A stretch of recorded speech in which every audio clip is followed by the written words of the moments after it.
Assalamualaikum warahmatullahi wabarakatuh. Alhamdulillahi anzalal Qur'an huda linnas wa bayyinati minal huda wal furqan.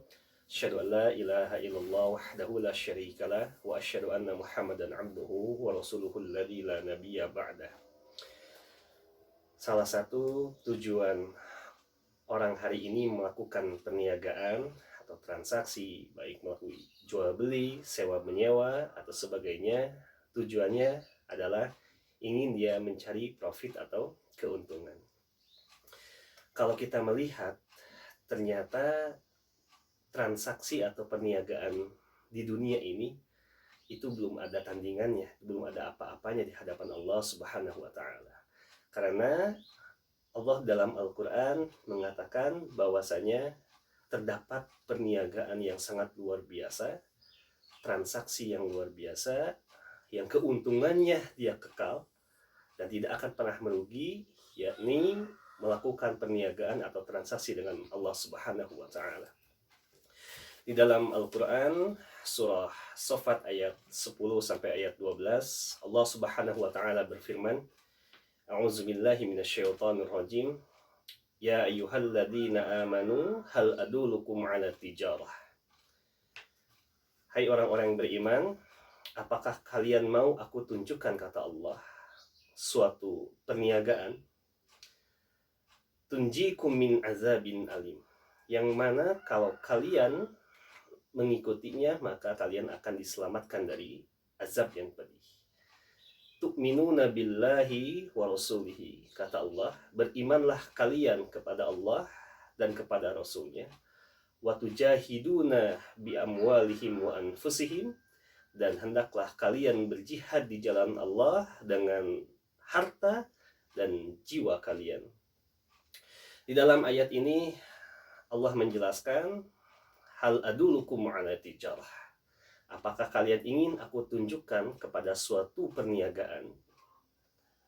Bahwasanya ayat ini memberikan isyarat Allah melakukan perniagaan dengan kita sebagai hambanya, ya. Dengan cara apa? Tu'minuna billahi wa rasulihi. Berimanlah kalian kepada Allah dan kepada Rasulnya. Wa tujahiduna fi sabilillahi bi amwalihim wa anfusihim. Dan hendaklah juga kalian berjihad di jalan Allah dengan harta dan jiwa kalian. Di dalam ayat ini, perintah atau khitabnya ditunjukkan kepada orang-orang yang beriman pada Allah dan Rasulnya. Kemudian perintah berikutnya adalah kalian berjihad dengan harta dan dengan jiwa. Lantas ada pertanyaan, kenapa kalimat harta atau jihad dengan harta itu lebih didahulukan daripada berjihad dengan jiwa? Sekiranya ada 3 penafsiran para ulama. Pertama, kenapa kalimat harta lebih didahulukan daripada kalimat jiwa dalam berjihad? Berjihadlah kalian dengan harta kalian, dan berjihad pula kalian dengan jiwa kalian, kata Allah. Yang pertama, maknanya adalah bahwasanya berjihad dengan harta itu jauh lebih memberikan manfaat daripada jihad dengan jiwa. Kalau kita melihat orang-orang yang hari ini menafkahkan hartanya di jalan Allah, dia berjihad dengan hartanya, maka luar biasa manfaat yang dapat dirasakan. Kemudian yang kedua, makna kenapa kalimat berjihad dengan harta didahulukan daripada dengan jiwa. Kata Imam Ibnu Qayyim, tidak mungkin seseorang bisa dia berjihad dengan jiwanya kecuali dia harus mempunyai harta. Orang hari ini yang melakukan ghazwah atau peperangan di medan pertempuran itu membutuhkan dana yang cukup luar biasa, ya. Makanannya, pasokannya untuk kehidupannya selama peperangan, dan ini tidak mungkin bisa didukung kecuali dengan harta. Di dalam sejarah juga kita melihat bahwasanya ketika Rasulullah SAW melakukan dakwah untuk menyebarkan ajaran agama Islam, ya, dan Rasulullah membutuhkan dana yang besar, ya, membutuhkan modal untuk bisa berdakwah, berjihad, yaitu dengan cara apa? Mengumpulkan para sahabat untuk banyak berinfak di jalan Allah. Bahkan istri beliau, ya, Siti Khadijah, melakukan infak ya, dengan cara menafkahkan sebagian hartanya untuk bisa menegakkan kalimat Allah atau agama Allah. Oleh sebab itu apa yang dikatakan oleh Imam Ibnu Qayyim betul, bahwasanya tidak mungkin dapat terrealisasi jihad dengan jiwa kecuali harus kita punya harta yang banyak. Ini yang kedua. Nah, kemudian yang ketiga, bahwasanya kenapa kalimat harta lebih didahulukan daripada kalimat jiwa? Bahwasanya memang sifat atau karakteristik manusia itu memiliki jiwa yang kikir. Ya. Oleh sebab itu agak berat bagi golongan tertentu atau bagi orang-orang tertentu untuk dia menafkahkan sebagian harta dan yang dia miliki. Oleh sebab itu memang biasanya Al-Quran ya, dalam 86 kali dalam Al-Quran Allah mengulang ya, mendahulukan kalimat berjihadlah kalian dengan harta, kemudian berjihad dengan jiwa. Dan hanya satu kali saja Allah mendahulukan kalimat jihadlah kalian dengan jiwa, kemudian berjihadlah dengan harta. Ya, oleh sebab itu inilah ya bagaimana cara bertransaksi kita dengan Allah, yaitu dengan kita beriman kepada Allah dan kita berjihad dengan jiwa dan harta.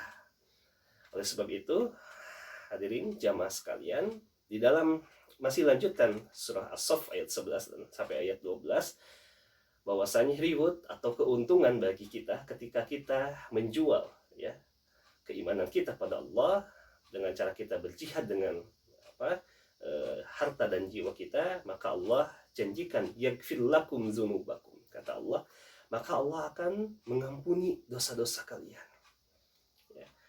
Wa yudkhilkum jannatin tajri min tahtihal anhar. Kemudian yang kedua, selain dosa-dosa kita diampuni ketika kita bertransaksi atau berniaga dengan Allah, Allah pun masukkan kita ke dalam surganya Allah yang di bawahnya mengalir sungai-sungai yang indah. Wa masakin thayyibatan, kata Allah, fi jannatin 'adn. Kemudian yang ketiga, reward atau keuntungan yang dapat kita peroleh ketika kita melakukan perniagaan atau berjihad di jalan Allah, Allah akan memberikan masakin thayyibah fi jannatin 'adn.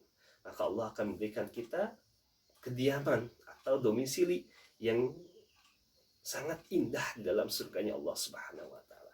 Oleh sebab itu, ayat ini memberikan isyarat bahwasanya terdapat perniagaan yang jauh lebih besar keuntungannya ya, dan kekal keuntungannya, yaitu melakukan perniagaan dengan Allah. Lantas, apa saja yang dapat kita jual kepada Allah Subhanahu wa taala untuk melakukan perniagaan dengan Allah? Yang mana Allah tadi janjikan diampuni dosa-dosanya, dimasukkan ke dalam surga yang di bawahnya mengalir ya, sungai-sungai, dan Allah berikan kita tempat kediaman masakin thayyibah ya, kediaman yang baik yang indah, yaitu di jannati 'adn, dalam surganya Allah Subhanahu wa taala. Nah, kita melihat dalam Al-Qur'an surah Fatir ayat 30 bahwasanya Allah menjelaskan cara kita ya melakukan transaksi atau kita melakukan perniagaan dengan Allah, yaitu Allah mengisyaratkan innalladzina yatsluna kitaballah wa aqamus shalah wa anfaqu mimma razaqnakum sirran wa alaniyatan yarjuna tijaratan lan tabur, kata Allah. Bagaimana kita melakukan transaksi? Yang pertama, caranya adalah dengan innalladzina yatsluna kitaballah, dengan cara yaitu kita membaca kitab Allah. Kalimat yang digunakan oleh Allah Subhanahu wa taala dalam ayat ini adalah dengan kalimat yatslu, bukan dengan kalimat yaqru, membaca, tapi kalimat yatslu, tilawah. Di dalam Lisanul Arab, Imam Ibnu Munzir mengatakan kalimat yatslu itu asal katanya adalah tala, yaitu mengikuti. Maksudnya apa? Ya, orang-orang yang hari ini melakukan perniagaan dengan Allah bukan hanya sebatas dia membaca Al-Quran secara tekstual. Yakinilah bahwasanya ketika seseorang dia membaca Al-Quran, dia akan mendapatkan pahala yang luar biasa. Bahkan Rasulullah SAW mengatakan dalam hadisnya, man qara'a harfan min kitabillah falahu hasanah wal hasanah bi asyri amsalihha. Siapa yang dia membaca Al-Quran, satu huruf saja dari Al-Quran, maka dia akan mendapatkan satu kebaikan, dan satu kebaikan itu akan dilipat gandakan hingga 10 kebaikan. La aqulu alif lam min harfun, kata Nabi. Aku tidak mengatakan alif lam min itu satu huruf, walakin alifun harfan wa lamun harfan wa mimun harfan. Akan tetapi Alif satu huruf, lam satu huruf, mim satu huruf. Dan ini luar biasa. Ya, kalau kita membaca alif lam mim saja dalam Al-Quran itu ada 3 kebaikan. Asyir amsalih kata Nabi. Dan satu kebaikan itu dikalikan 10. Berarti ada 30 kebaikan pahala yang kita baca dari kalimat alif lam mim saja. Apalagi kita membaca 10 ayat, 20 ayat, 1 halaman, 2 halaman, 1 juz dalam 1 hari. Masya Allah, luar biasa pahala yang akan kita peroleh. Tapi tidak cukup sampai di sini. Oleh sebab itu kita melihat di dalam Al-Quran ketika Allah turunkan Al-Quran di bulan suci Ramadan, ya, dalam Al-Quran Allah mengatakan syahrul Ramadan alladzi unzila fihi al-Quran huda linnas wa bayyinati minal huda wal furqan. Syahrul Ramadan alladzi unzila fihi al-Quran. Di bulan Ramadan lah Allah turunkan Al-Quran. Dan Allah menjelaskan fungsi Allah menurunkan Al-Quran yaitu huda linnas, sebagai guidance of life, sebagai petunjuk bagi kehidupan manusia. Oleh sebab itu, kalau kita melihat tadi orang-orang yang dia berniaga dengan Allah, maka Allah perintahkan yatsluna kitaballah. Mereka membaca, bukan hanya sebatas membaca Al-Quran, tapi yatslu itu mengikuti, yaitu diikuti dengan implementasi kita atau pengamalan kita terhadap petunjuk dalam Al-Quran. Misal di dalam Al-Quran ketika dalam bab muamalah atau bertransaksi secara duniawi, Allah melarang ya kita orang-orang beriman melakukan transaksi secara batil, ya, seperti riba, gharar, maisir atau zolim. Maka dalam tataran implementasinya kita tidak boleh melakukan bisnis, perniagaan atau transaksi yang mengandung di dalamnya unsur-unsur yang batil seperti riba, gharar. Kenapa? Karena kita diperintahkan oleh Allah ketika kita membaca ayat itu surah An-Nisa ayat 59 bahwasanya kita dilarang untuk melakukan transaksi yang batil, maka dalam tataran implementasinya kita pun tidak boleh melakukan transaksi atau perniagaannya ada unsur riba di dalamnya, ada unsur gharar di dalamnya, ada unsur maisir, perjudian, spekulasi, dan ada unsur gharar. Dan ketika kita melakukan atau mengimplementasikan ayat ini, maka Allah mengkategorikan kita sebagai orang-orang yang yatsluna kitaballah, orang-orang yang dia membaca dan diikuti dengan implementasi ayat-ayat Allah. Ini yang pertama, bahwasanya yatsluna kitaballah, yaitu kita menjual ayat-ayat Allah kepada Allah. Kemudian yang kedua, masih dalam surah Fatir ayat 30, cara kita berniaga dengan Allah yaitu wa aqamus shalah, yaitu dengan cara kita mendirikan sholat. Bahkan kalau kita lihat sholat itu dalam bahasa Arab bermakna doa. As-sholah ad-doa. Kenapa? Karena dalam rantaian sholat itu berisikan doa-doa yang sangat luar biasa. Dari mulai awal sampai akhir itu doa, itu sholat berisikan doa. Ya. Bahkan kalau kita melihat ya di dalam hadis Rasulullah SAW, Nabi mengatakan bahwasanya salah satu la turaddu da'watah. Ada 3 golongan yang tidak akan pernah ditolak doanya. Salah satunya adalah da'watus shaim hatta yuftiru anhu. Doa orang-orang yang soleh, doa orang-orang yang saum sampai dia berbuka dari saumnya. Oleh sebab itu, di bulan suci Ramadan ini hendaklah kita banyak melakukan sholat, melakukan doa. Kenapa? Karena doa orang yang saum itu diijabah oleh Allah Subhanahu wa taala. Makanya tidak heran kalau kita melihat di dalam Al-Qur'an ketika Allah berbicara masalah kewajiban saum surah Al-Baqarah 183. Kemudian dispensasi saum atau keringanan ketika saum Al-Baqarah 184. Al-Qur'an diturunkan oleh Allah di bulan Ramadan Al-Baqarah 185. Dan di 186-nya di situ tidak berbicara masalah bab saum. Wa idza sa'alaka 'ibadi 'anni fa inni qarib ujibu da'wata da'i idza da'an falyastajibu li wal yu'minu bi la'allahum yarshudun. Apabila hamba-hambaku, kata Allah, bertanya padamu Muhammad tentang aku, tentang Allah, katakan fa inni qarib, kata Allah. Katakan Muhammad bahwasanya Allah itu sangat dekat. Ujibu da'wata da'i idza da'an. Allah akan mengabulkan doa siapapun orang-orang yang dia berdoa kepada Allah. Ya. falyastajibu li wal yu'minu bi la'allahum yarsyudun. Dengan syarat apa? Beriman. Maksudnya kata Ibnu Taimiyah, meyakini bahwasanya doa yang kita panjatkan akan diijabah oleh Allah Subhanahu wa taala. Apalagi kalau kita melihat di musim pandemi atau wabah penyakit COVID-19 ini, kita diperintahkan oleh Allah agar banyak kita berdoa agar musibah pandemi COVID-19 ini segera Allah angkat. Ya. Inilah momentum Ramadan ini agar kita banyak kita melakukan doa dan salat. Kenapa? Karena Allah mengatakan wasta'inu bis-sabri was-shalah. Mohonlah kalian pertolongan kepada Allah dengan cara salat dan sabar. Dalam tafsir Ibnu Katsir dikatakan as-sabr. Sabar di situ adalah melakukan ibadah saum. Kenapa? Karena saum itu mendidik seseorang untuk menjadi jiwa yang sabar. Mohonlah kalian pertolongan kepada Allah dengan salat dan saum. Karena hanya Allah yang bisa menolong kita di saat kita sedang mengalami banyak ujian seperti ini. Ya. Negara yang kita cintai ini sedang diuji dengan wabah penyakit COVID-19 ini. Maka yang kita lakukan adalah kita mohon perlindungan pada Allah, pertolongan agar Allah segera menyelesaikan, mengangkat wabah penyakit ini. Perbanyaklah salat. Ya. Di dalam salat terkandung doa yang luar biasa. Bahkan teringat ucapan Al-Imam Syafi'i rahimahullah yang beliau pernah mengatakan bahwasanya lam ara anfa'u lil minat tasbih. Kata Imam Syafi'i, tidaklah aku melihat ada yang lebih bermanfaat ketika kita dilanda oleh suatu wabah penyakit menular, yaitu dengan cara kita berbanyak tasbih, menyucikan Allah.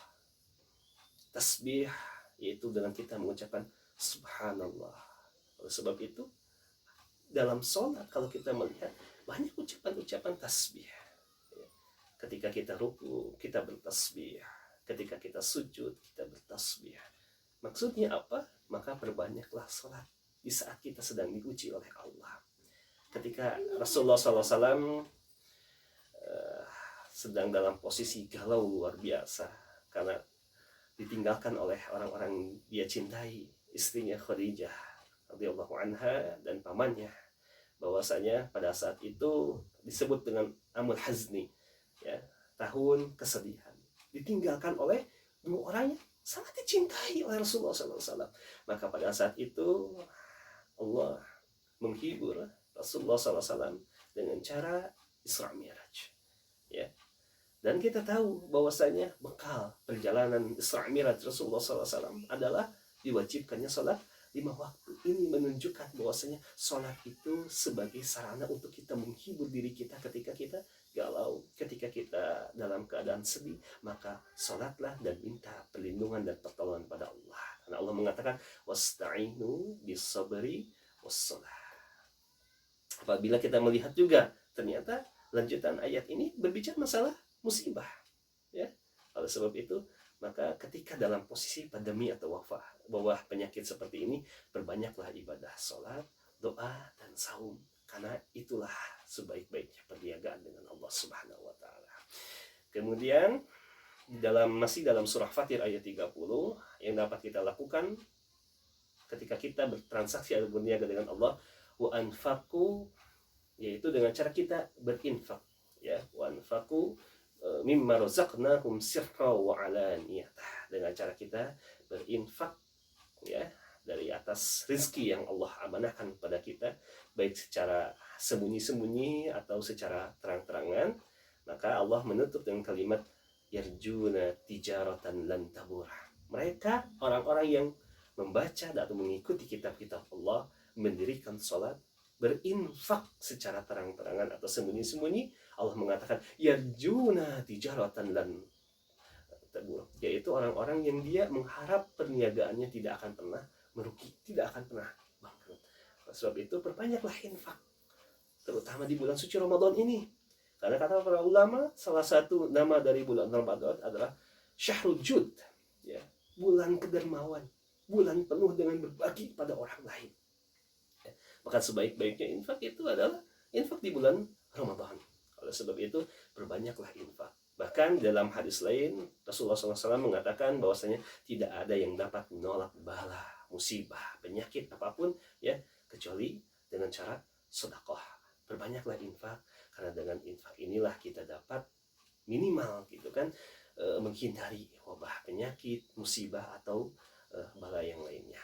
Oleh sebab itu hadirin, kita melihat bahwasanya perniagaan itu bukan hanya sebatas kita melakukan transaksi duniawi, tapi ada yang jauh lebih besar, yaitu dengan cara kita melakukan transaksi atau perniagaan dengan Allah Subhanahu wa taala, yang mana Allah bayar, Allah ganti ya dengan Allah ampuni dosa-dosa kita, dan Allah masukkan ke dalam surganya, dan Allah tempatkan kita di tempat yang paling indah dan tempat yang paling baik. Dengan cara apa? Yatsluna kitab Allah. Kita membaca kitab Allah serta kita mengamalkan Al-Quran. Wa aqamus shalah. Konsisten kita dalam melakukan ibadah salat. Dan wa anfaqu mimma razaqnakum sirran wa alaniyatan. Yaitu dengan cara kita berbagi, berbanyak infak, melakukan kebaikan-kebaikan sosial, terutama di bulan suci Ramadan ini. Mudah-mudahan tausiah yang singkat ini dapat kita menjadi ibrah atau pelajaran serta menguatkan iman kita sekalian, bahwasanya kehidupan di dunia ini tidak lama. Ada kehidupan yang lebih abadi, yaitu kehidupan di akhirat.